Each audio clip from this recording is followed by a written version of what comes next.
आज कोयना दौलत डोंगरी महोत्सवामध्ये कृषी प्रदर्शन, पशु पक्षी प्रदर्शन आणि महिला बचत गटांचं प्रदर्शन याचं उद्घाटन झालेलं आहे। अत्यंत चांगला प्रतिसाद आणि अत्यंत दर्जेदार अनेक गोष्टी या प्रदर्शनामध्ये पाहायला मिळालेल्या आहेत। विशेषतः महिला बचत गट पाटण तालुक्यातल्या डोंगराळ भागातले जे आहेत त्यांचे जर काही पदार्थ पाहिले बनवलेले तर आरोग्याला किती फायदेदायक ते आहेत ते सुद्धा मी प्रत्येक ठिकाणी थोडा वेळ थांबून त्यांची सगळी माहिती घेतली।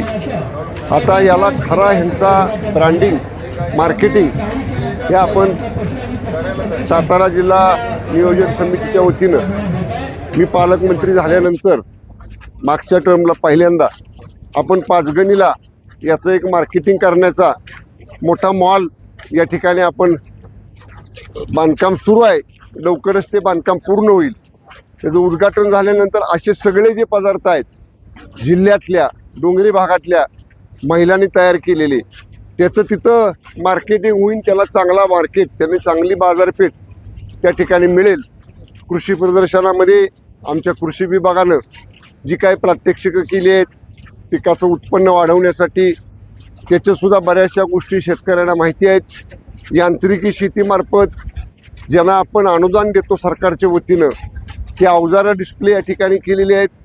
पशुपक्षी प्रदर्शनामध्ये परदेशी जातीची शेळी, परदेशी जातीचा बोकड, लहान उंचीची गाय, खिलार बैल म्हणजे नवनवीन जनावरं कृषी शेतकऱ्याला उपयुक्त असणारी ती सुद्धा पाहायला मिळाली। पाटण तालुक्यामध्ये गेली 2 वर्ष झाले कोयना दौलत डोंगरी महोत्सव आपण या ठिकाणी आयोजित करतो आणि एक प्रकारे 5 दिवस पाटण तालुक्यातला या डोंगरी महोत्सवाला जत्रेचं स्वरूप येतं।